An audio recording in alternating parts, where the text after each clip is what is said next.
Flight attendant Amber Reynolds stands frozen in the aisle of first class, her face pale with shock, as Tiffany Johnson, CEO of Global Innovations, towers over her demanding why her 2-year-old daughter, Maya, has a red mark across her cheek.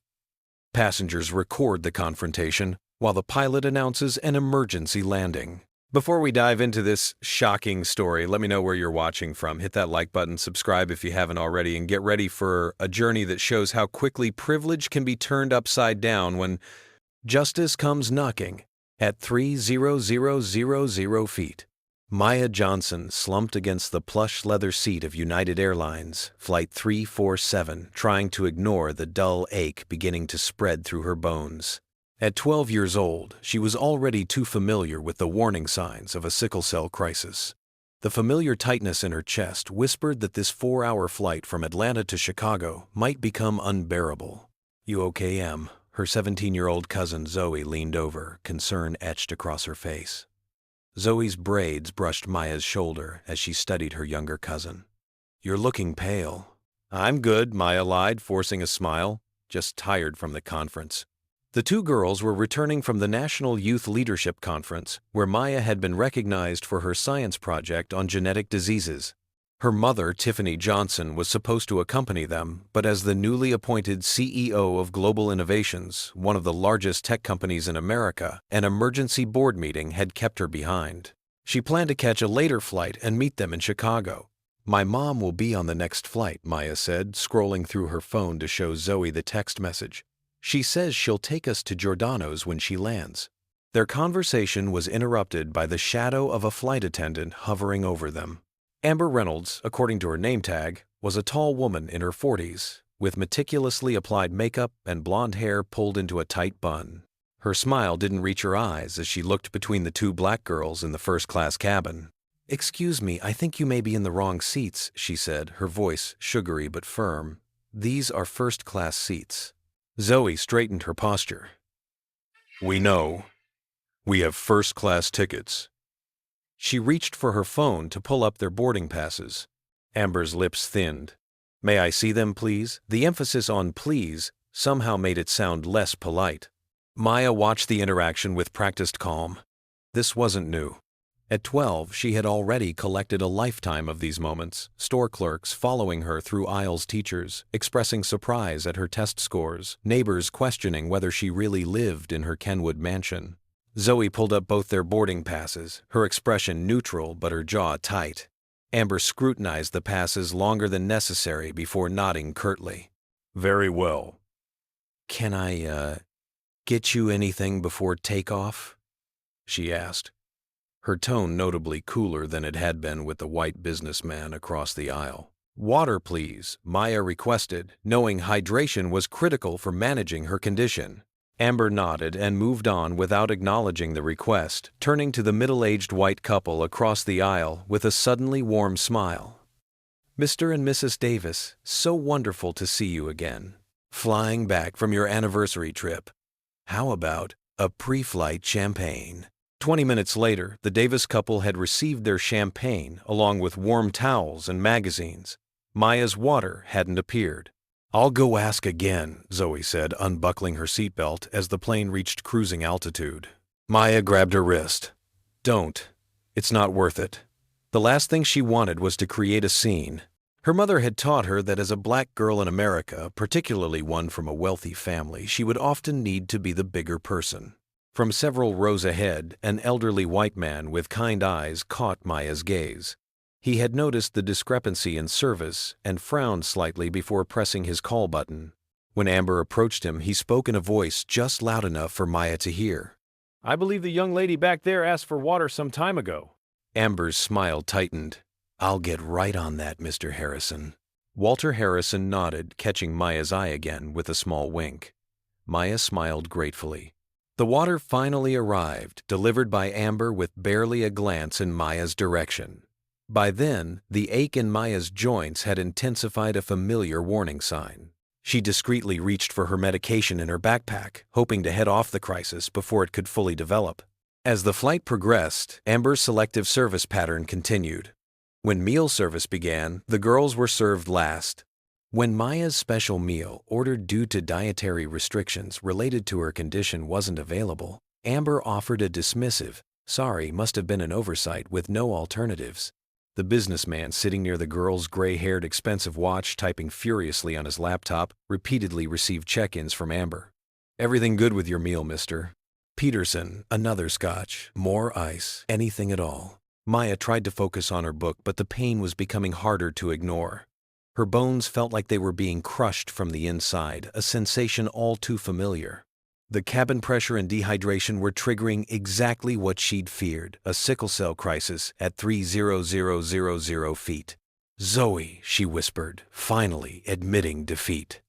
"I think I need my emergency meds." Zoe's expression shifted from annoyance at their treatment to alarm. "How bad?"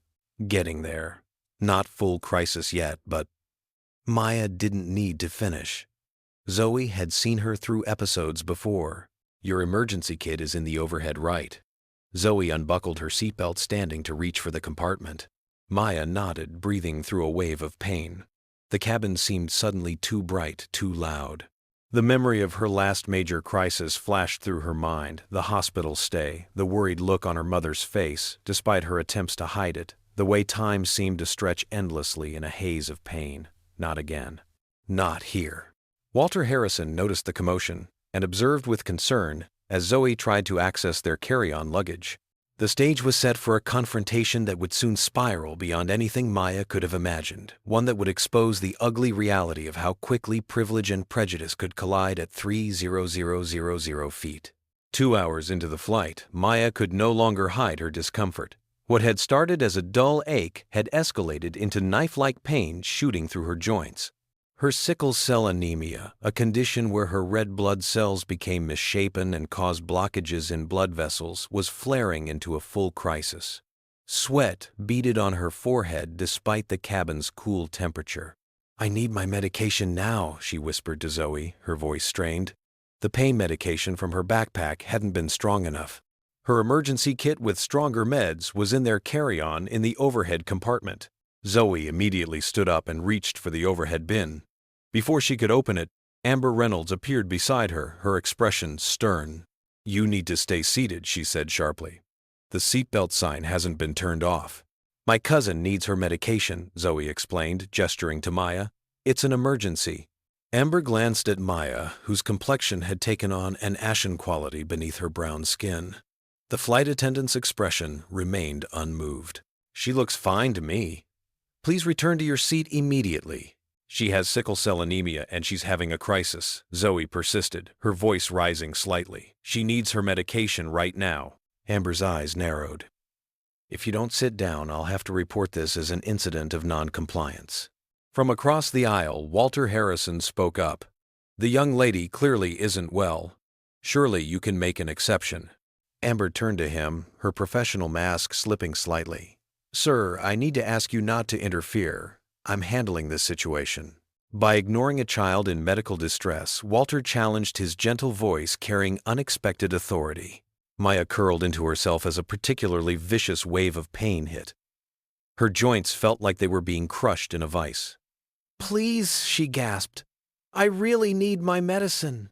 A few other passengers had begun to notice the commotion. A woman 2 rows back stood up. "I'm a nurse. Can I help?" Amber's face flushed. "Everyone needs to remain seated. I am the authority on this aircraft, and I'm telling you, the girl is fine." Zoe, ignoring Amber's instructions, quickly opened the bin and grabbed their small carry-on. Amber moved forward as if to physically stop her, but Walter stood up, creating a momentary barrier. "Young lady Amber," hissed at Zoe, "this kind of behavior is exactly what I'd expect from—" She caught herself before finishing the sentence, but the implication hung in the air. Several passengers exchanged uncomfortable glances. Zoe returned to her seat and unzipped the bag, her hands shaking slightly with anger and worry. She pulled out a small emergency medical kit with Maya's name clearly labeled on it. "See, this is her prescribed medication for emergencies," Zoe explained, showing Amber the kit with its medical information clearly displayed. Amber's expression remained skeptical. "And how do I know that's what's really in there? I've seen all sorts of tricks." A white businessman across the aisle, the same Mr. Peterson who had received such attentive service, scoffed loudly. "Can you deal with this somewhere else? Some of us are trying to work here." "My 12-year-old cousin is having a medical emergency," Zoe responded, her voice tight with controlled anger. "Looks more like a behavioral issue to me," the man muttered, just loud enough to be heard. Maya managed to take her medication with shaking hands, but the effort left her exhausted. The pills would take time to work, and in the meantime the pain continued to intensify. Tears leaked from the corners of her eyes despite her best efforts to appear strong. Amber, having retreated to the galley area, could be overheard speaking to another flight attendant. "Those girls have been difficult from the moment they boarded. Acting entitled, making demands. You know how they can be." The other flight attendant, a younger man named Raymond, looked uncomfortable. The younger one doesn't look well, Amber. Maybe we should notify the captain about a possible medical situation. "Please," Amber rolled her eyes. "She's acting. I've seen it before. They probably scammed those first-class tickets somehow, and now they're trying to get special treatment." Back in her seat, Maya's condition continued to deteriorate.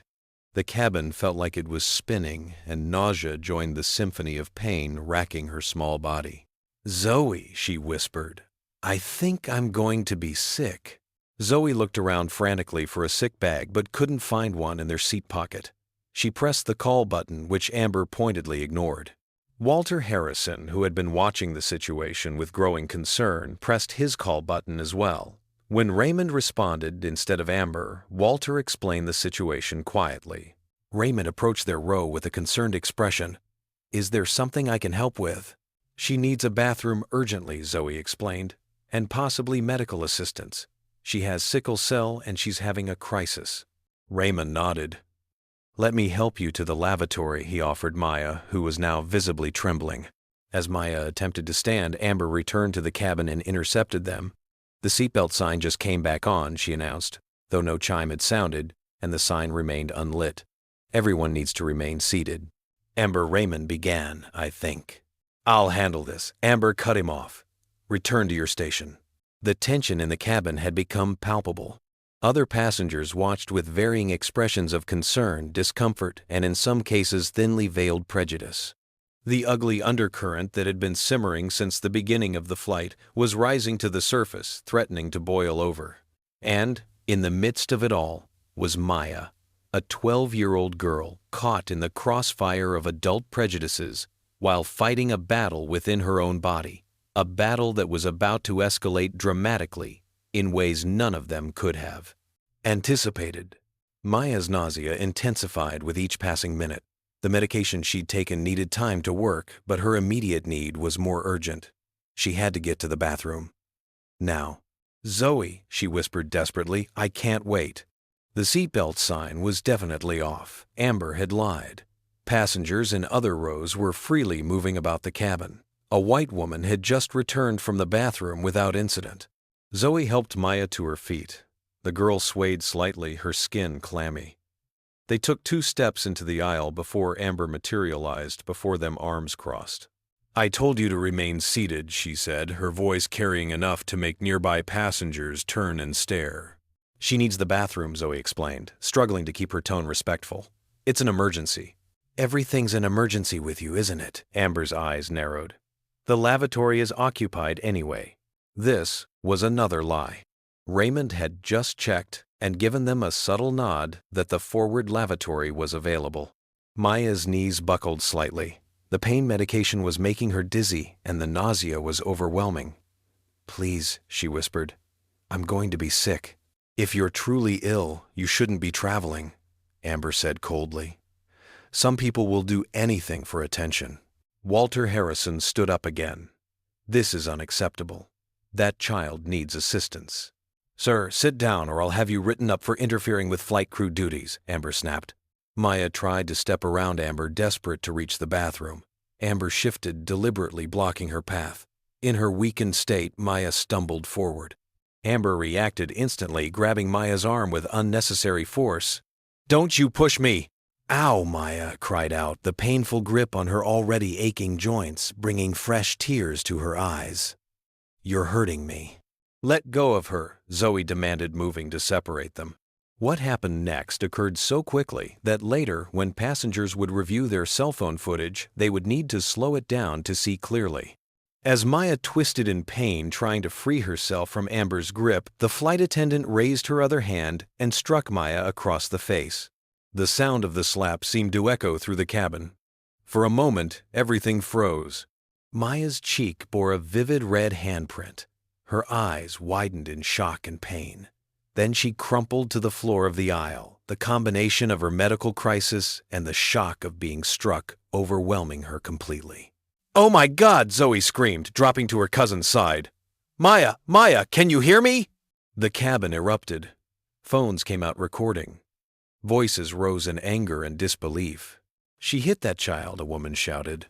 "I saw the whole thing," another passenger called out. "The girl never touched her." Amber stood rigid, apparently shocked by her own actions. "She attacked me," she said automatically, but her voice lacked conviction. She was becoming violent. Walter Harrison was on his feet, his elderly frame shaking with rage. "I want your full name and employee number right now," he demanded. "I'm a retired federal judge and I just witnessed you assault a minor." Amber's face drained of color. A woman pushed forward from several rows back. "I'm a doctor," she announced. "Let me through." Dr. Samantha Reed, a black woman in her 40s dressed in a casual pantsuit, knelt beside Maya. She checked the girl's pulse and examined her quickly. "How long has she been ill?" Dr. Reed asked Zoe. "She has sickle cell." "It started getting bad about 2 hours into the flight," Zoe explained frantically. "She took her emergency medication, but then she got nauseous and needed the bathroom, and then—" She gestured helplessly toward Amber, who had backed away slightly. "This girl is having a sickle cell crisis," Dr. Reed announced, looking up at Raymond, who had rushed over. "She needs emergency medical attention, and she's been physically assaulted by your colleague." Raymond looked horrified. "I'll notify the captain immediately." A white businessman across the aisle, the same Mr. Peterson who had received such attentive service, scoffed loudly. "Can you deal with this somewhere else? Some of us are trying to work here." Against a sick 12-year-old half your size, Walter challenged, his phone still recording. "I have the whole incident right here." Maya stirred slightly, moaning in pain. Her eyes fluttered open, disoriented and full of fear. "It's okay," Zoe soothed, holding her cousin's hand. "Dr. Reed is helping you, and we're going to call your mom." The word mom seemed to register with Maya. A tear slid down her cheek past the reddened mark where Amber had struck her. Zoe returned to her seat and unzipped the bag, her hands shaking slightly with anger and worry. She pulled out a small emergency medical kit with Maya's name clearly labeled on it. "Are you blind?" A younger white woman several rows back shouted. "That flight attendant just hit a child." The cabin had divided into factions, those who had witnessed Amber's consistent mistreatment of the girls and her assault on Maya, and those who viewed the black girls as the instigators, regardless of evidence to the contrary. Dr. Reed remained focused on her patient. "This girl needs to get to a hospital as soon as possible. Her crisis is severe." "I'm calling her mother right now," Zoe said, her hands shaking as she dialed Tiffany's number. "She needs to know what's happening." As the phone rang, Maya lay semi-conscious on the airplane floor, her cheek still bearing the mark of Amber's hand, physical evidence of a deeper, more systemic problem that was about to be exposed in ways none of them could have imagined. The cabin of Flight 347 had transformed into a scene of barely contained pandemonium. Passengers stood in the aisles despite repeated announcements to return to their seats. Cell phones recorded from every angle. Voices overlapped in a cacophony of accusations, defenses, and demands. At the center of it all lay Maya, still on the floor where she had collapsed, with Dr. Reed monitoring her vital signs and Zoe desperately trying to reach Tiffany. "The call won't go through," Zoe said, panic edging into her voice. "We're too high up." "I want her arrested, the businessman," Mr. Peterson declared, loudly pointing at Zoe. "She and that girl have been disruptive this entire flight." A ripple of reaction spread through the cabin relief, from those concerned about Maya, annoyance from others inconvenienced by the delay. "This is ridiculous," Mr. Peterson complained loudly. "Diverting an entire flight because some kid is acting up." Acting up, Dr. Reed turned to him, her professional composure cracking slightly. "This child is having a legitimate medical emergency. Her blood cells are literally misshaping and blocking her blood vessels. The pain is comparable to breaking multiple bones simultaneously. And she was hit by a flight attendant, added an Asian American woman who had been quietly observing until now. I have it all on video. Amber had retreated to the galley where she was engaged in intense conversation with the other flight attendants.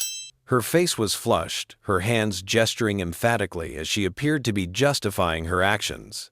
Meanwhile, the cabin had physically divided.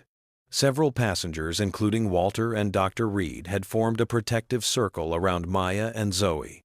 Others clustered near Amber in the galley, offering support and corroboration for her version of events. I saw the whole thing, insisted a middle-aged white woman. That girl lunged at the flight attendant first. It was self-defense. That's a bald-faced lie, countered Walter. I was watching the entire time. The attendant grabbed her, and when the child reacted in pain, she slapped her. A younger man in a business suit interjected, "Why were those girls in first class anyway? They clearly didn't belong there." "What exactly do you mean by that?" challenged a black businessman who had been quietly working until now. "I'm curious about what criteria you're using to determine who belongs in first class."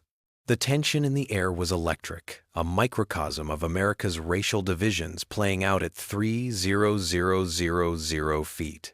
Dr. Reed had managed to make Maya more comfortable, elevating her legs and applying a cold compress to her forehead.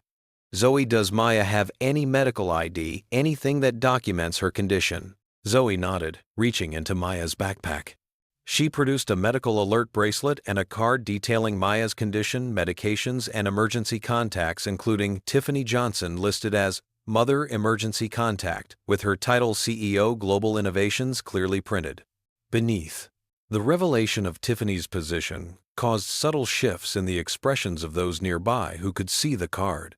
Raymond approached again, this time with the captain's announcement that they were beginning their descent into Denver. "Is there anything else she needs before landing?" he asked Dr. Reed. "Keep her hydrated and as comfortable as possible," Dr. Reed instructed. "The emergency meds she took should help with the pain, but she needs proper medical treatment as soon as possible." While Raymond hurried to get more water and blankets, Amber emerged from the galley, her composure somewhat restored. She approached a flight marshal who had been summoned from another part of the plane. "I need to file an incident report," she stated loudly enough for nearby passengers to hear. "I was physically threatened by these passengers and had to defend myself." Zoe's head snapped up. "That's not true. You hit my 12-year-old cousin who was having a medical emergency." The flight marshal, a stern-faced man in plain clothes, looked between them. "We'll sort this out on the ground. For now, everyone needs to prepare for landing." As the plane began its descent, Maya regained enough consciousness to grasp Zoe's hand. "Did you reach Mom?" she whispered. "Not yet," Zoe admitted. "But we're landing in Denver, and there will be doctors waiting for you."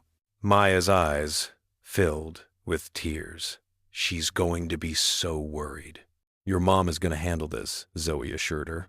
"You know how she gets when someone messes with you." The thought of Tiffany Johnson, known in business circles for her sharp intelligence and zero tolerance for injustice, arriving on the scene was enough to give Zoe her first moment of comfort since the nightmare began. As the plane made its final approach to Denver International Airport, the divisions in the cabin had hardened. On one side, passengers traded contact information, offering to serve as witnesses for Maya. On the other, a smaller but vocal group huddled around Amber, constructing a narrative of self-defense against aggressive passengers. The businessman who had complained earlier was now openly filming and narrating. "This is what happens when airlines lower their standards. Now we're all delayed because some kids couldn't behave in first class." A woman nearby shot back, "Just say what you really mean, sir. We all know what this is about." The plane touched down with a jolt that sent a fresh wave of pain through Maya's body. She whimpered, and Dr. Reed checked her pulse again, her expression concerned. "She's stable, but her crisis is progressing," she told Zoe quietly. "The sooner we get her treatment, the better." As the plane taxied to the gate, Raymond made an announcement. "Ladies and gentlemen, we will be deplaning in Denver shortly. Emergency medical personnel will board first to attend to our passenger, requiring assistance. After that, law enforcement will board to address the incident that occurred. We ask that all passengers remain seated until these professionals have completed their initial work." The word law enforcement sent a ripple of anxiety through everyone. The stakes had just been raised significantly. What had begun as a routine flight had transformed into a powder keg of racial tension, medical emergency, and now potential legal consequences. And unbeknownst to anyone on that plane, the situation was about to become even more explosive with the arrival of Tiffany Johnson, a woman whose power and influence were about to change everything. Have you ever witnessed racial profiling or discrimination in a public setting? Comment #, if you believe Amber was wrong to treat the girls differently from the beginning. Hit like if you think Walter Harrison showed what being a true ally looks like by speaking up when he saw injustice.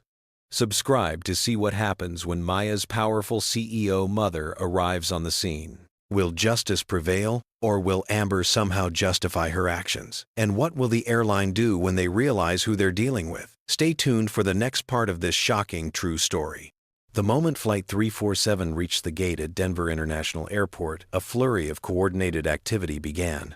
The jetway connected with a soft thud, and the cabin door opened to reveal emergency medical personnel ready to board. 2 paramedics entered the cabin with efficient urgency, guided by Raymond to where Maya still lay in the aisle, attended by Dr. Reed. They worked quickly, transferring Maya to a stretcher, while Dr. Reed briefed them on Maya's condition and the medication she'd already received. 12-year-old female with sickle cell anemia in acute crisis, Dr. Reed explained professionally. Pain began approximately 3 hours ago, progressively worsening. She received her emergency medication about 90 minutes ago, but requires immediate hospital care. Zoe hovered nearby, unwilling to leave her cousin's side. "I'm going with her," she stated firmly, not a question but a declaration. One of the paramedics nodded. "Are you family?" "I'm her cousin. I'm responsible for her until her mother arrives." As the paramedics secured Maya for transport, 2 Denver police officers boarded the plane. Their presence immediately heightened the tension in the already charged atmosphere. "We received reports of an assault on a minor," the lead officer stated, looking between the flight crew and the passengers. Raymond gestured toward Amber, who had composed herself, and stepped forward with rehearsed professionalism. "Officer, I need to file a report. I was forced to defend myself against an aggressive passenger who became physically threatening." Immediately, voices rose from multiple passengers. "That's not what happened. She hit a sick child. I have the whole thing on video." The officer raised his hands. "One at a time, please. We'll need statements from everyone involved and any witnesses." While the chaos unfolded in the cabin, Maya was being carefully moved toward the exit. As the stretcher passed, Amber Maya's gaze met the flight attendant's. Despite her pain and the shock of what had happened, Maya's eyes held something that made Amber look away. First dignity and an understanding beyond her years of exactly what had motivated Amber's treatment of her. Once the medical team had deplaned with Maya and Zoe, the officers began taking preliminary statements, starting with Amber. Her account was delivered with practiced precision. "The younger passenger became combative when asked to follow standard flight safety protocols," Amber explained. "When I attempted to maintain order, she charged at me, and I was forced to defend myself with minimal necessary force." Walter Harrison stood up, phone in hand. "That's completely false, officer.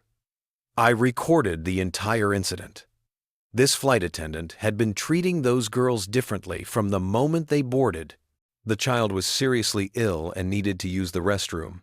When she tried to get past this woman, grabbed her arm roughly. The only combative action was when the child reacted in pain, and this woman responded by slapping her across the face." Other passengers chimed in, many offering their own recordings as evidence. The scene at the gate, meanwhile, had its own drama unfolding. As Maya was being wheeled toward the medical response vehicle, Zoe was still trying desperately to reach Tiffany. Finally, the call connected. "Zoe, what's going on? I've been trying to reach you for hours." Tiffany's voice came through, concern evident, even through the spotty connection. "Aunt Tiffany, it's Maya. She's having a crisis. They diverted our flight to Denver and she's being taken to a hospital right now," Zoe explained, her voice breaking. "And there was an incident. A flight attendant hit her Aunt Tiffany. She hit Maya." The silence on the other end of the line was brief but potent.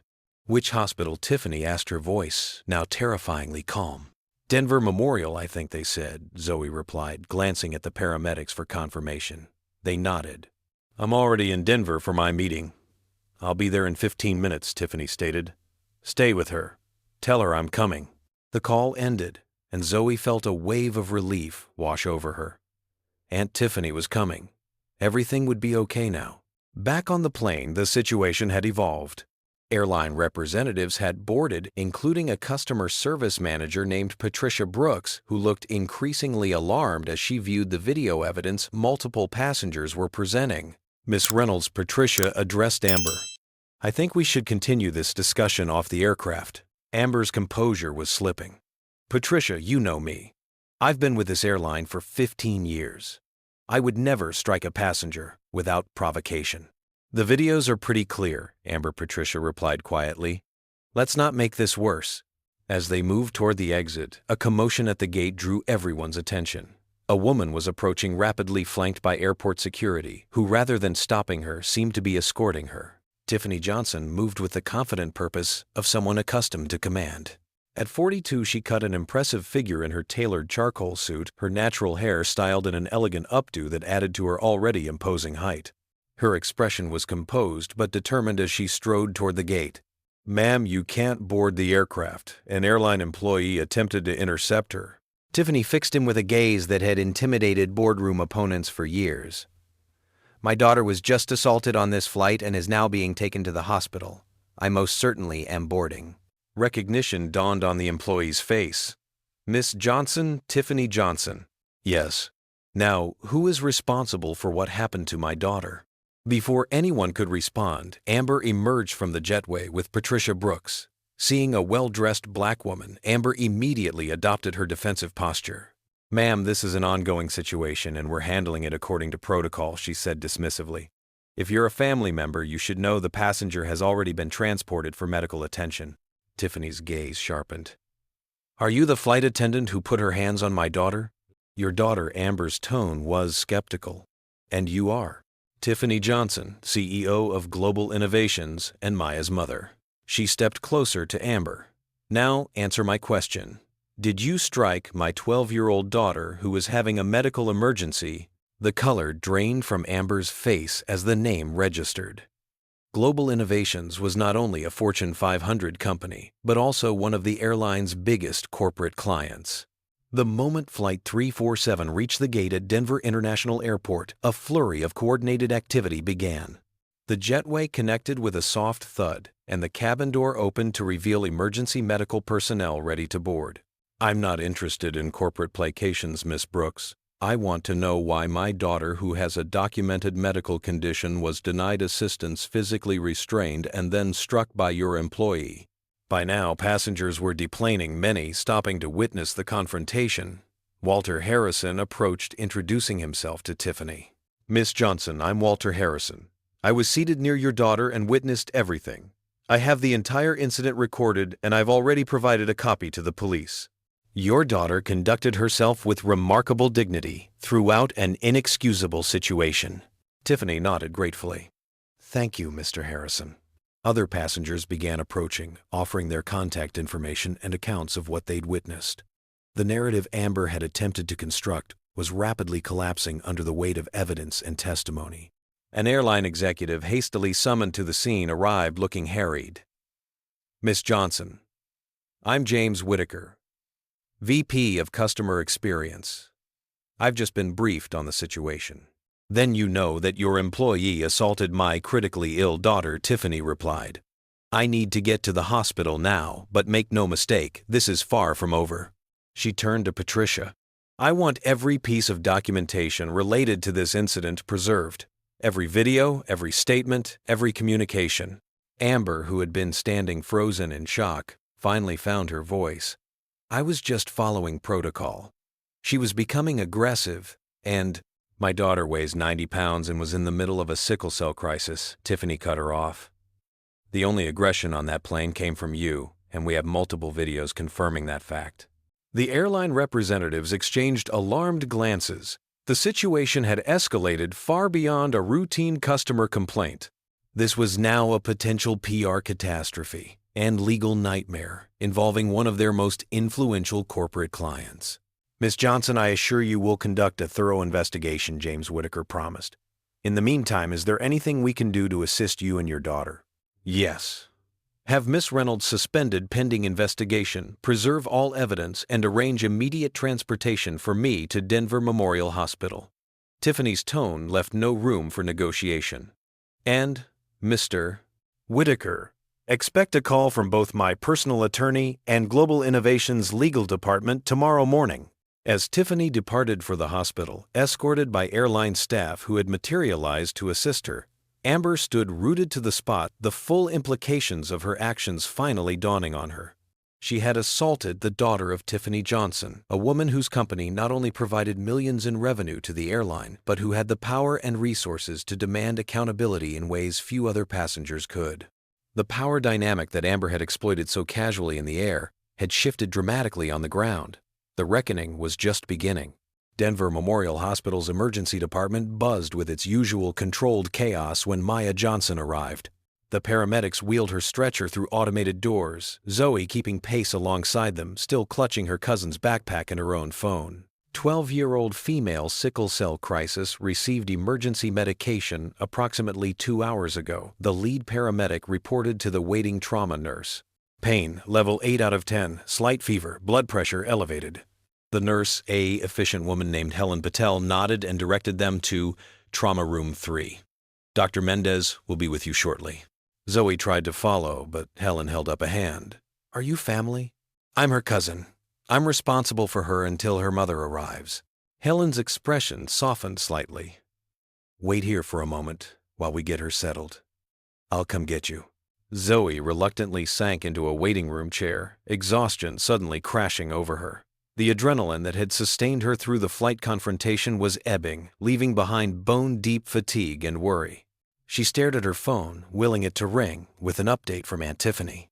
Inside Trauma Room 3, Maya was being transferred to a hospital bed.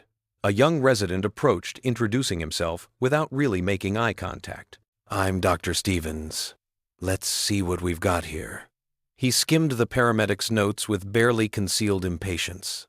Another sickle cell crisis. Did you forget to take your preventative medications? Maya, despite her pain, responded clearly. I never forget my medications. I have an app, and my mom checks. The cabin pressure and dehydration triggered it. Dr. Stevens looked skeptical. Well, let's start with some basic pain management and fluids. Nurse, get her 5 milligrams of Kraz. Excuse me, interrupted an authoritative voice from the doorway. Dr. Alicia Mendez, the attending physician, stepped into the room. I'll take this case. Dr. Mendez, a Latina woman in her 40s with keen eyes behind stylish glasses, approached Maya's bed with a much different energy. She took Maya's hand gently. Hi, Maya, I'm Dr. Mendez. I understand you're having a sickle cell crisis. On a scale of 1 to 10, how's your pain right now? 8, Maya whispered. Maybe 7 since the last medication dose. Dr. Mendez nodded. Let's get that down further. We'll start with hydration, oxygen, and appropriate pain management. She turned to the nurse. IV morphine titrated appropriately for her weight and condition. CBC reticulocyte count comprehensive metabolic panel. And where's her family? Cousin in the waiting room. Mother en route, the nurse replied. Get the cousin back here, please. This child shouldn't be alone. Minutes later, Zoe was ushered into the room, immediately rushing to Maya's side. Hey, Em. How are you feeling? A little better, Maya managed. Is Mom coming? She's on her way. She was already in Denver for her meeting, remember? She'll be here any minute. Dr. Mendez approached Zoe. You're Maya's cousin. Can you tell me exactly what happened today? Zoe provided a concise account of the flight Maya's symptoms and the medication she'd received. When she reached the part about Amber striking Maya, Dr. Mendez's expression darkened. Someone physically assaulted her during a sickle cell crisis, she confirmed, making notes in Maya's chart. We'll need to document that. Outside in the waiting room, Tiffany Johnson arrived like a force of nature. She approached the reception desk with focused intensity. My daughter, Maya Johnson, was just brought in, 12 years old, sickle cell crisis. The receptionist, not looking up from her computer, pushed a clipboard across the counter. Fill these out. Someone will be with you shortly. I need to see my daughter now, Tiffany insisted. Ma'am, you need to complete the paperwork first. That's policy. My daughter was just assaulted on an airplane while having a medical emergency. I am going to see her now." The receptionist finally looked up, ready to deliver a practiced line about hospital protocol, only to falter as she registered the imposing woman before her. Recognition dawned slowly. "You're Tiffany Johnson. From the business magazine cover, yes. Now, my daughter—" "Of course, Miss Johnson. Let me get someone to take you back immediately." The receptionist's tone transformed completely. Tiffany had experienced this reaction countless times before the shift that occurred when people realized they were dealing with someone with status and influence. Usually it left a bitter taste in her mouth, the reminder of how differently she was treated when recognized as the CEO of Global Innovations versus when perceived as just another black woman. Today, however, she was grateful for any advantage that got her to Maya more quickly. A different nurse appeared to escort Tiffany, suddenly solicitous. "Right this way, Miss Johnson. Your daughter is in good hands with Dr. Mendez." As they walked, Tiffany reflected on the journey that had brought her here. 20 years ago, she'd been a software engineer with a revolutionary idea and no capital. She'd fought through countless rooms of skeptical white male investors, endured being talked over and underestimated, and built Global Innovations from the ground up. Now, at 42, she was one of the few black female CEOs of a Fortune 500 company. And still, her daughter faced the same prejudices she had. When Tiffany entered Trauma Room 3 and saw Maya connected to IVs and monitors, her CEO facade cracked slightly. "Maya, baby," she whispered, rushing to her daughter's side. "Mom," Maya's voice strengthened as her mother took her hand. "I tried to handle it like you taught me." "You did nothing wrong," Tiffany assured her, smoothing Maya's hair back from her forehead. She looked up at Zoe, who appeared exhausted. "Thank you for taking care of her." Zoe nodded relief, evident in her expression now that her aunt had arrived. Dr. Mendez introduced herself to Tiffany. "Your daughter is responding well to treatment.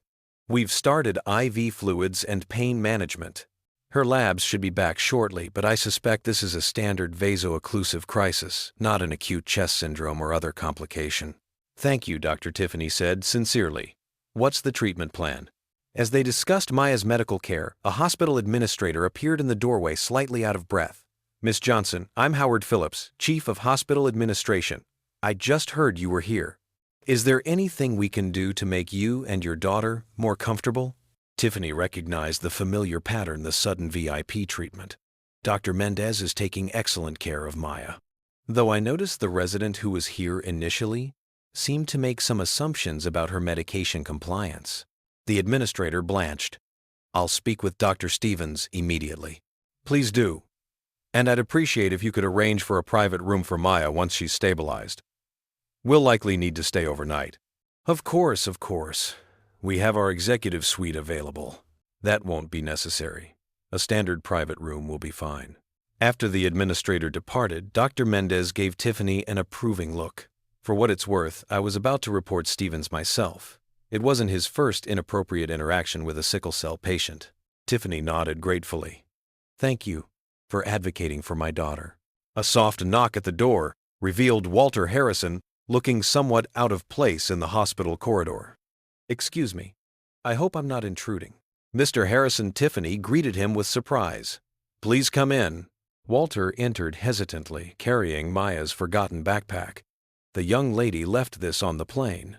I thought she might need it." He placed it gently at the foot of Maya's bed. Zoe provided a concise account of the flight, Maya's symptoms, and the medication she'd received. When she reached the part about Amber striking Maya, Dr. Mendez's expression darkened. Walter smiled at Maya. "How are you feeling, young lady?" "Better now," Maya replied. "Thank you for standing up for us on the plane." Any decent person would have done the same, Walter insisted, though they all knew that wasn't true. Many decent people had remained silent during Amber's mistreatment of the girls. "Mr. Harrison," Tiffany began, "I can't thank you enough for what you did today. Too many people would have looked away. Miss Johnson, I'm a retired judge. I spent 40 years in a courtroom watching people look away from injustice because it was convenient. I promised myself I'd never be one of them." He cleared his throat, slightly embarrassed by his own earnestness. Anyway, I also wanted to let you know that the airline CEO called me personally after hearing about the incident. Apparently, there's quite a stir brewing. I imagine there is, Tiffany replied, her expression hardening slightly. Global Innovations books over $8 million in corporate travel with them annually. Walter's eyebrows rose. Well, that explains the panic I witnessed at the gate after you left. The conversation was interrupted by the return of Dr. Mendez with Maya's test results. Good news. No serious complications. This is a standard crisis that we're managing effectively. Maya should be able to go home tomorrow if her pain continues to improve and her blood counts remain stable. Thank you, Dr. Tiffany said, visibly relieved. As Dr. Mendez departed, Tiffany's phone rang. Glancing at the screen, she saw it was Charles Richardson, CEO of the airline. Excuse me, I need to take this. Stepping into the hallway, Tiffany answered with cool professionalism. Charles, I assume you're calling about the incident involving your employee and my daughter. Tiffany, I just heard. I'm absolutely appalled. I want to personally assure you that we're taking this extremely seriously. Amber Reynolds has been suspended pending investigation and we— Suspended, Tiffany interrupted. Charles, your employee assaulted my 12-year-old daughter who was having a medical emergency. There are multiple videos showing exactly what happened. Suspension seems inadequate.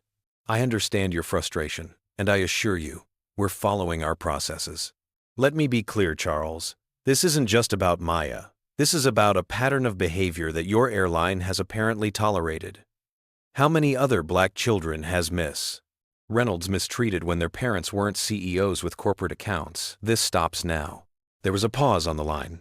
What exactly are you asking for, Tiffany? Accountability, transparency, and genuine change. Tiffany's voice was steel. I'll have my team send over our requirements. In the meantime, I expect Miss Reynolds to be terminated, not suspended. And Charles Global Innovations will be re-evaluating our corporate travel contract. The threat hung in the air. Both knew what it meant, not just the loss of Global Innovations' business, but the potential domino effect if other companies followed suit in solidarity. I understand, Charles finally responded. Please give Maya my best wishes for a speedy recovery. As Tiffany ended the call, she gazed through the door at her daughter. Maya lay in the hospital bed, chatting quietly with Zoe and Walter, her resilience shining through despite everything she'd endured today. Tiffany had spent her career breaking barriers, shattering glass ceilings, accumulating the kind of power that made CEOs like Charles Richardson answer her calls personally. She'd done it all so Maya could grow up in a world with fewer obstacles than she had faced. And yet, here they were. The fight wasn't over. It had just entered a new phase. And Tiffany Johnson had every intention of using every resource at her disposal to ensure that what happened to Maya would become a catalyst for real change. 3 days after the incident, Maya Johnson sat propped up in her hospital bed, her condition significantly improved but not yet stable enough for discharge. The private room Tiffany had requested was now a hub of activity, doctors making their rounds, nurses checking vitals, and increasingly legal and corporate representatives cycling through with papers to sign and statements to review. Mom, when can we go home? Maya asked during a rare quiet moment when they were alone. I'm tired of being poked and prodded. Tiffany looked up from her laptop where she'd been reviewing documents sent by Global Innovations' legal department. Dr. Mendez wants to keep you one more night to make sure your counts are stable. Tomorrow, hopefully. Maya nodded, fingering the edge of her blanket. What's going to happen to that flight attendant, the one who hit me?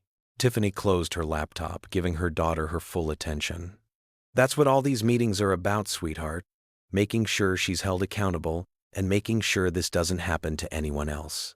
Even if they're not the daughter of someone important, Maya's perceptiveness had always impressed Tiffany, even when it broke her heart. Especially then, Tiffany confirmed. That's why this matters so much. A gentle knock interrupted their conversation. Leonard Brooks, the civil rights attorney Tiffany had retained, entered with his characteristic calm demeanor. At 62, Brooks had been fighting discrimination cases for nearly 40 years, his salt and pepper, hair, and wire-rimmed glasses lending him a distinguished air that belied his reputation as one of the most tenacious litigators in the country. Maya, how are you feeling today? He asked kindly. Better, thank you, Mr. Brooks. Glad to hear it. He turned to Tiffany. Do you have a moment to discuss some developments? Tiffany nodded. Maya, why don't you text Zoe? She said she'd bring you those books you wanted. Once they stepped into the hallway, Brooks's expression turned serious. The airline made their first settlement offer this morning. 8 figures confidentiality agreement, mandatory sensitivity training for staff. And Miss Reynolds. Terminated as of this morning, though, they're calling it a resignation in their press statements. Tiffany's expression remained unchanged. The money is irrelevant. I want systemic change, not a payout. Brooks nodded, unsurprised. I told them as much. Their counteroffer includes a seat for you or a representative on their newly formed Diversity and Inclusion Advisory Board, plus revised training protocols for all customer-facing staff. Better but not enough. I want independent audits of their training and incident reporting published annually. And I want a clear public commitment to anti-racist policies. As they continued discussing terms, Tiffany's assistant approached with an iPad. Miss Johnson, I'm sorry to interrupt, but you might want to see this. On the screen was a breaking news report. Amber Reynolds had appeared on a conservative news program tearfully describing how she had been thrown under the bus by the airline after defending herself against an aggressive situation. The chyron beneath her read, "Flight attendant claims corporate politics led to unfair termination." I was just doing my job, Amber insisted to the sympathetic host. These girls were disruptive from the moment they boarded. When the younger one became physically aggressive, I had to protect myself and the other passengers. Now I've lost my career of 15 years because the mother happens to be a powerful CEO. Tiffany's expression tightened as she watched the interview. Interesting approach. She's doubling down and playing victim. Brooks sighed. Not surprising. She's trying to control the narrative. Let her try, Tiffany replied, her voice cool. We have the facts and the evidence on our side. Meanwhile, in the corporate headquarters of United Airlines, an emergency executive meeting was underway. The airline's stock had dropped 7% since the story broke, with social media campaigns calling for boycotts gaining momentum by the hour. CEO Charles Richardson faced his board with grim determination. The videos are indefensible. Reynolds clearly assaulted a minor who was having a medical emergency. The fact that this minor happens to be the daughter of Tiffany Johnson has turned this into a perfect storm. What's the damage assessment? Asked the CFO, reviewing the preliminary reports. Global Innovations has suspended all corporate travel with us pending resolution. That's $8 million annually just from their direct business, the VP of Sales reported. But the bigger concern is the domino effect. 3 other major corporations with diversity commitments have reached out, asking for our response to the incident. And the social media situation. The head of communications looked pained. Number Justice for Maya and number Boycott United Airlines are both trending. Celebrity influencers have picked up the story. We're looking at a projected revenue impact of potentially hundreds of millions if we don't get ahead of this. Charles ran a hand over his face. What's our legal exposure? The general counsel cleared his throat. Significant. The evidence is clear-cut. Multiple videos from different angles show Reynolds discriminating against the girls throughout the flight and then clearly striking Maya without provocation. The fact that Maya was in medical distress makes it worse. We're looking at potential civil rights violations, assault charges, and significant civil liability. What about Reynolds going on national television? Can we stop that? She's no longer our employee, so no. But her public statements contradicting the video evidence actually help our position for termination. Charles nodded grimly. Then we focus on damage control and rebuilding trust. I want a comprehensive plan on my desk in 24 hours. And set up another call with Tiffany Johnson. We need to resolve this quickly. Back at the hospital, Tiffany's phone buzzed with notifications. The story had exploded on social media with the hashtag number Justice for Maya trending nationwide. Messages of support poured in from civil rights organizations, corporate allies, and thousands of ordinary people touched by Maya's story. But alongside the support came the inevitable backlash. Conservative commentators questioned why Maya was in first class, insinuated that she must have provoked Amber, and accused Tiffany of leveraging her corporate power to destroy an innocent woman's career. The racial fault lines in America were on full display, played out through likes, shares, and increasingly vitriolic comment sections. Walter Harrison arrived that afternoon bearing flowers for Maya and new information for Tiffany. "I've been in touch with several other passengers," he explained. "Many of us have provided statements to both the airline and the police. But there's something else you should know." He lowered his voice. "A former colleague of Miss Reynolds contacted me after seeing the news. Apparently, this isn't the first time she's had issues with minority passengers. She was transferred from another route after similar complaints, though none that escalated to physical assault." Tiffany's eyes narrowed. Transferred rather than disciplined or terminated. Exactly. The airline knew she had a problem, but chose to shuffle her around rather than address it. This information added a new dimension to the case, one that pointed to systemic failures beyond a single flight attendant's actions. Leonard Brooks made notes as Walter spoke. This could establish a pattern of negligence on the airline's part. "Would your contact be willing to provide an official statement?" Walter nodded. "She's already agreed. Said she's been waiting years for someone to take this seriously." As the day progressed, the political and corporate maneuvering intensified. The airline's damage control efforts kicked into high gear with a public statement expressing deep regret over the incident and announcing a comprehensive review of their training policies. They emphasized that Amber Reynolds was no longer employed by the company and that they had reached out to the Johnson family to make things right. Meanwhile, Amber's appearance on conservative media had rallied a different faction of support. A GoFundMe page titled "Support Amber, Victim of Cancel Culture" had raised over $50 0 inches just hours. The incident was no longer just about what had happened on that flight. It had become a battleground in America's ongoing culture wars, a symbol onto which people projected their own biases and beliefs about race, power, and justice. That evening, after Maya had finally fallen asleep, Tiffany sat alone by the window of the hospital room, scrolling through the endless commentary about her daughter's trauma. Her phone rang Charles Richardson again. "Tiffany, I hope Maya is continuing to recover well," he began. "She is. Thank you. Though being at the center of a national controversy isn't helping. That's actually why I'm calling. Our legal team has prepared a revised settlement offer that I believe addresses all your concerns, including the independent audits and public commitments." "I'll have Leonard review it," Tiffany replied. "But Charles, there's something else. I've learned that Amber Reynolds had previous complaints about her treatment of minority passengers. Complaints that your company responded to by transferring her rather than addressing the underlying issue." The silence on the other end of the line confirmed what she already suspected. "This isn't just about one flight attendant, is it?" Tiffany continued.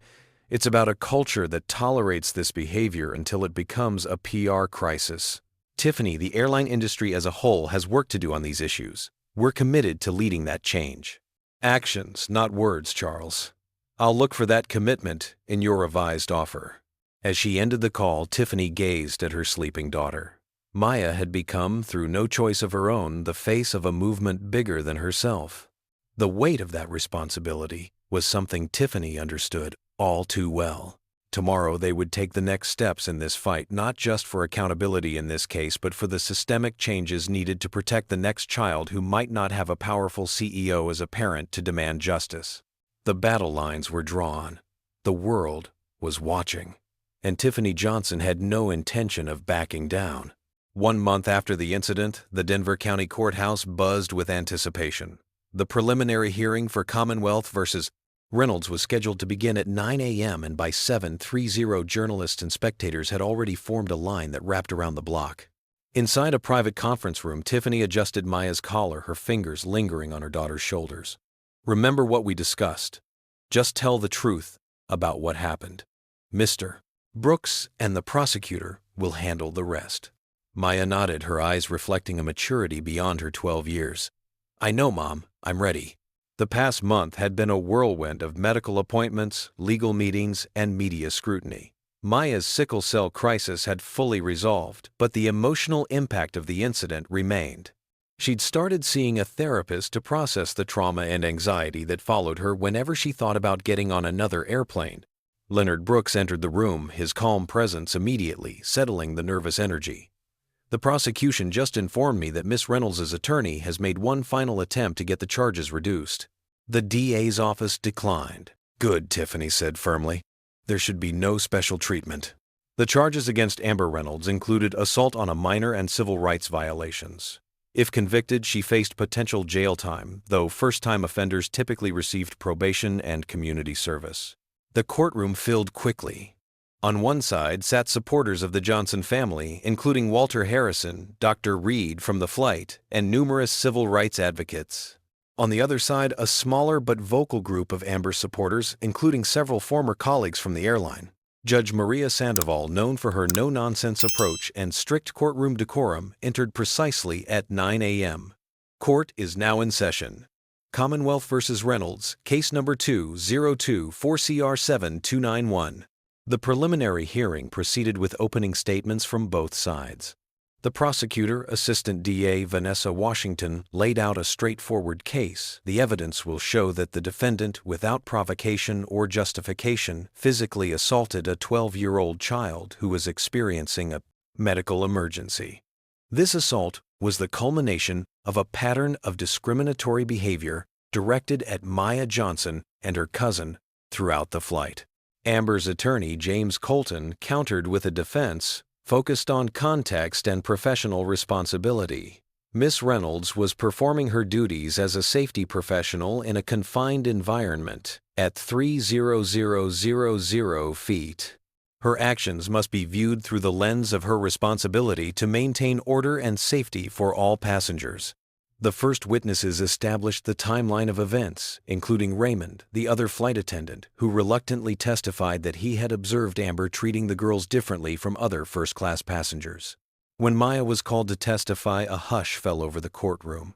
She walked steadily to the witness stand, took the oath, and sat down, her eyes briefly meeting her mother's before focusing on Washington.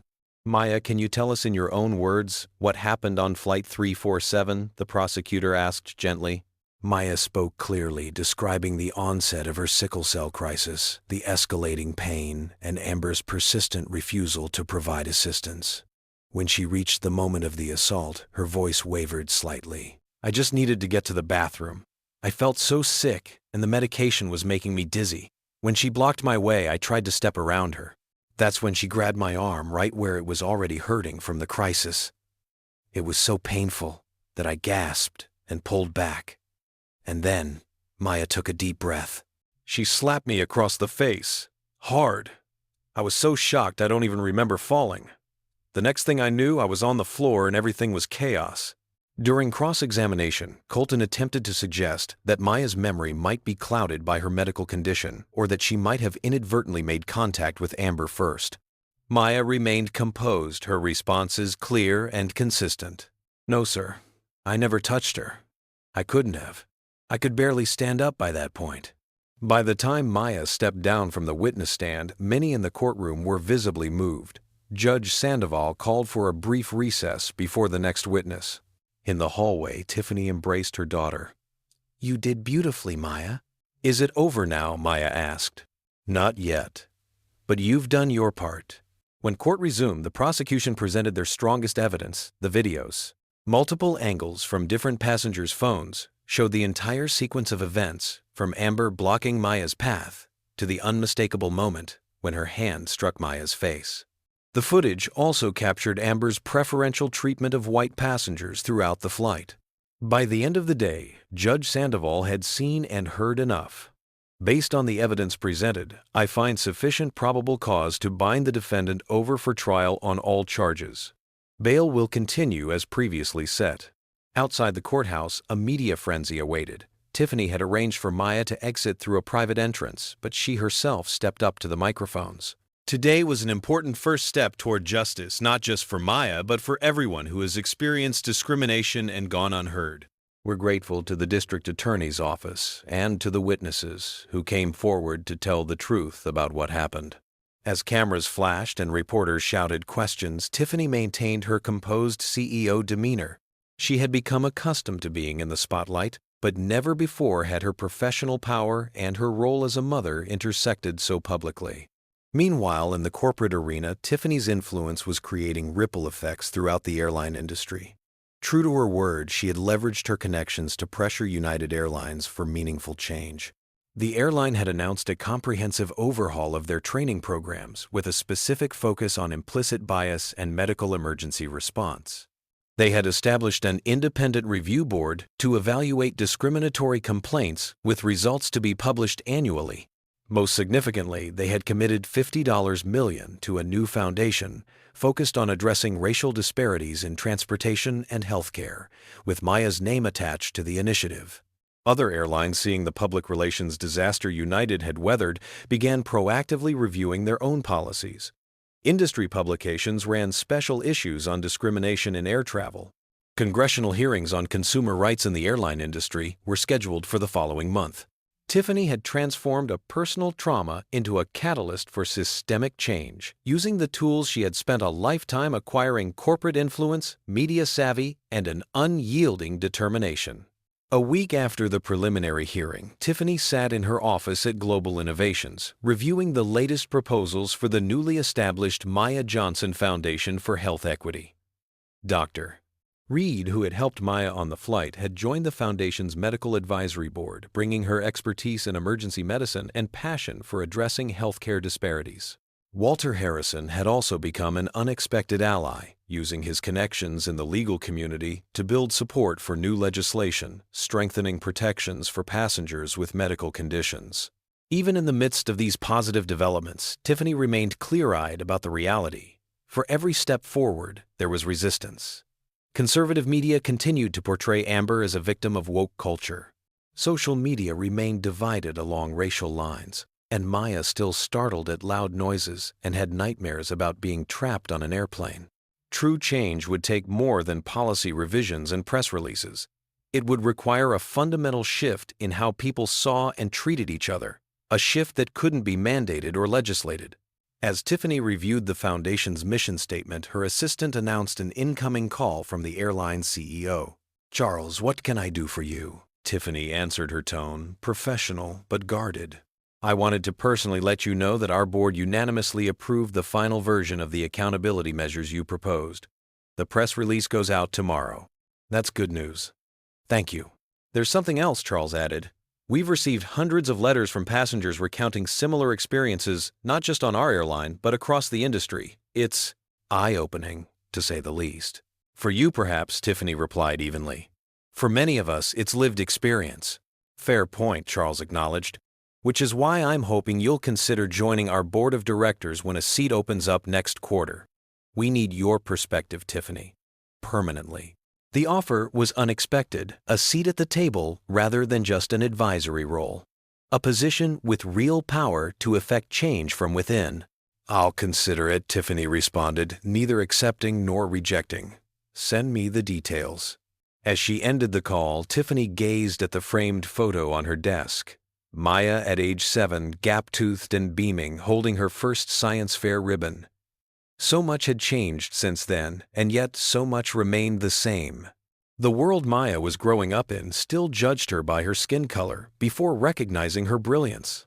But perhaps Tiffany reflected this terrible incident had created an opening, a chance to use the power she'd accumulated over her career to chip away at the systems that had allowed it to happen in the first place. The fight was far from over. But for the first time in a long time, Tiffany felt that genuine progress was possible. Not just for Maya, but for all the children who would come after her. 6 months after the incident that had catapulted Maya Johnson into an unwanted spotlight, justice had taken its course in the Denver County Courthouse. Judge Maria Sandoval addressed a packed courtroom as she delivered her verdict in Commonwealth v. Reynolds. Having considered all evidence presented during this trial, including video recordings, eyewitness testimony, and expert opinions, this court finds the defendant, Amber Reynolds, guilty of assault on a minor and guilty of violating the civil rights of Maya Johnson. A murmur rippled through the courtroom.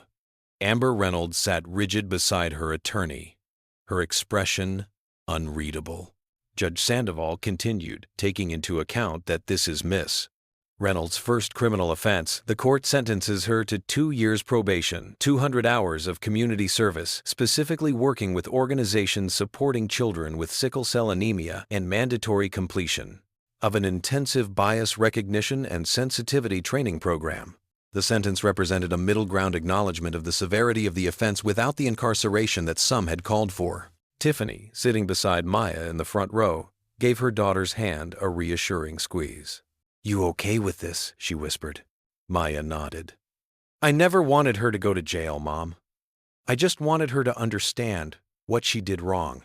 Outside the courthouse, reporters clamored for statements.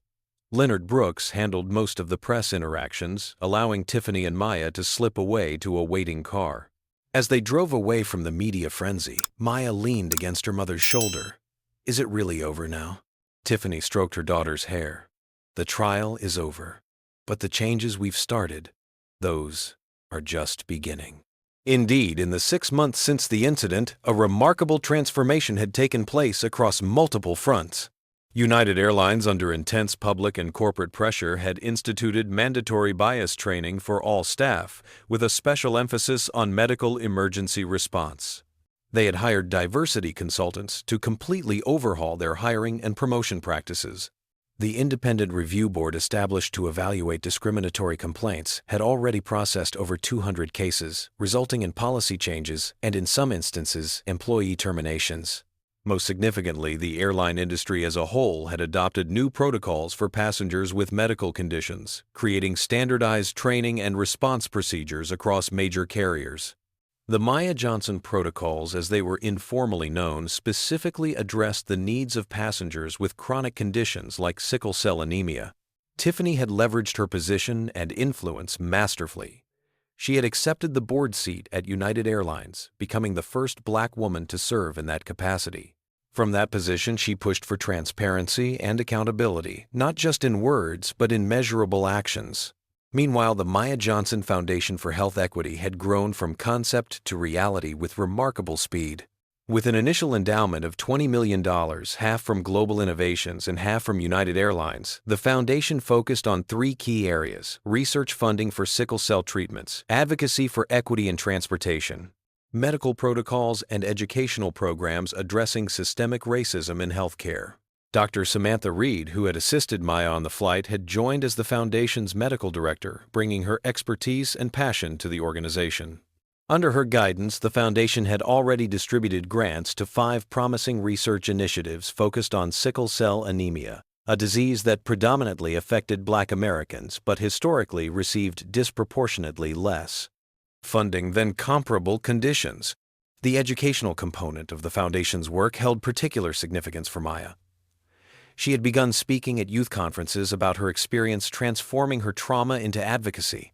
Initially shy and reluctant to revisit the painful incident, she had gradually found her voice. "I didn't choose to become a symbol," Maya told an audience of middle school students at a leadership conference in Chicago. "But now that I am one, I want to use that position to help other kids who might not have the advantages I do. No child should be treated the way I was because of the color of their skin or a medical condition they can't control." The audience had given her a standing ovation, many teachers wiping away tears. For Walter Harrison, the retired federal judge who had stood up for Maya on the flight, the relationship with the Johnson family had evolved in unexpected ways. At 82, he had found in Maya a sort of honorary granddaughter, and in Tiffany a kindred spirit committed to justice. "You remind me of my own granddaughter," he told Maya during one of their regular chess matches at the Johnson home. "She would have been about your age now." The past tense hung in the air, an unspoken sorrow. Maya had learned that Walter's daughter and granddaughter had died in a car accident years earlier, leaving him alone. His intervention on the flight hadn't been random chance, but the action of a man who couldn't stand to see another child in distress. "You have to teach me that chess move again," Maya said, changing the subject with the intuitive kindness that characterized her. "The one where the knight jumps over everyone." These personal connections, the human relationships forged in the aftermath of trauma, were to Tiffany as important as the systemic changes they'd achieved. They represented healing community and the possibility of genuine understanding across racial and generational divides. Even Amber Reynolds, whose actions had triggered this chain of events, had experienced a transformation of sorts. Her community service at the Sickle Cell Foundation of Colorado had begun as a court-mandated punishment, but her supervisor reported a gradual but noticeable change in her attitude. The children she worked with didn't know her history, and their acceptance of her, their simple trust that she would help them, had begun to erode the prejudices she'd carried for decades.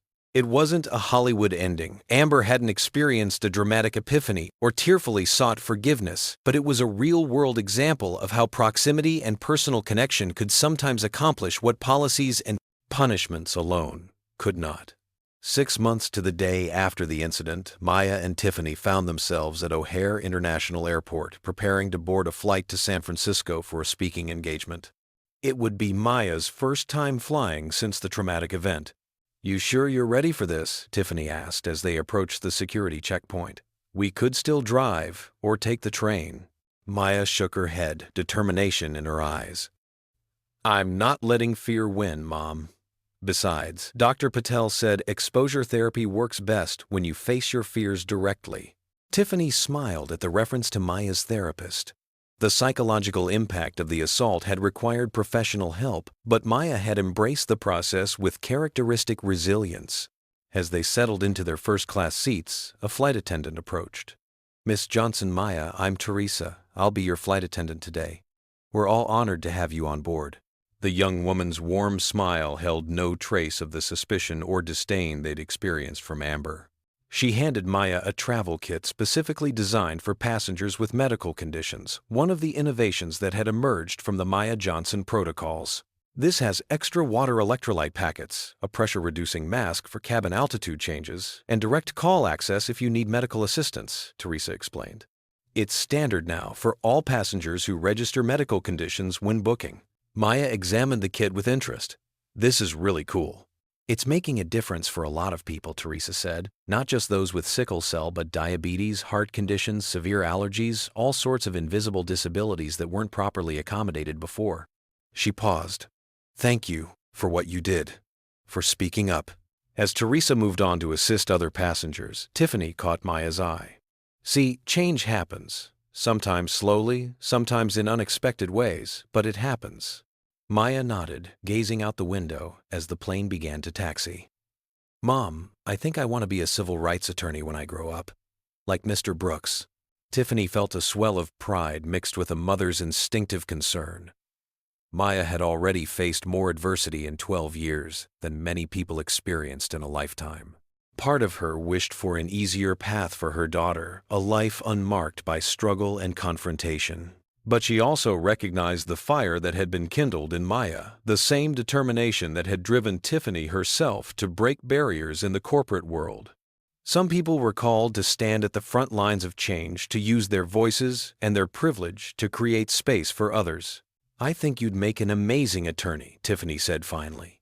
"You have a natural sense of justice." "I just don't want what happened to me to happen to anyone else," Maya said simply.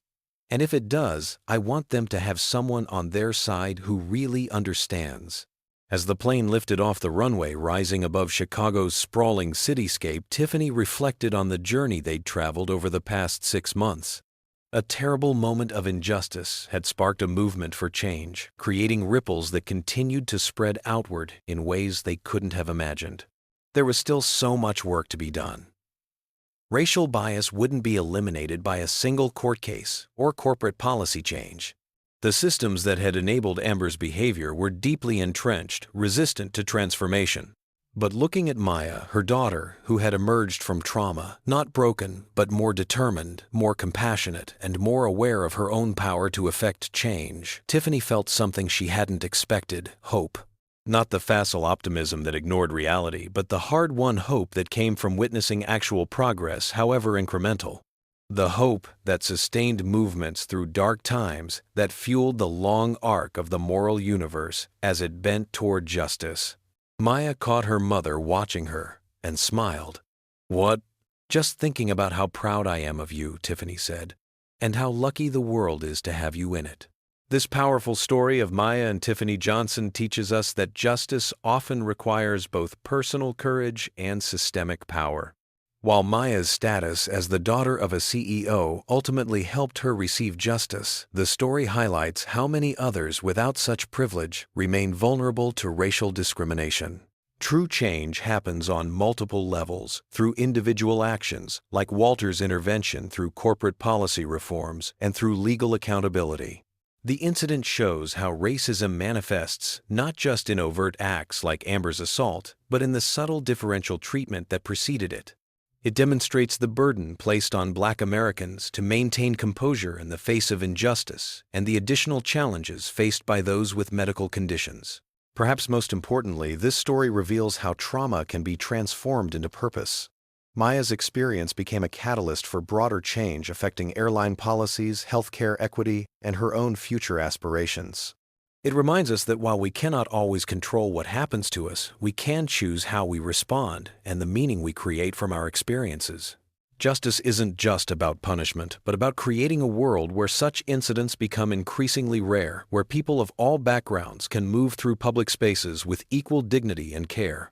What's your experience with witnessing or experiencing discrimination? Have you ever been in a position where you could stand up for someone being mistreated or needed someone to stand up for you? Share your story in the comments below. If this account moved you, please hit the like button and subscribe to support more stories that shine a light on racial justice issues. Don't forget to share this video with someone who needs to hear this message. Sometimes seeing others stand against injustice gives us the courage to do the same. Thank you for watching, and remember, change happens one brave action at a time.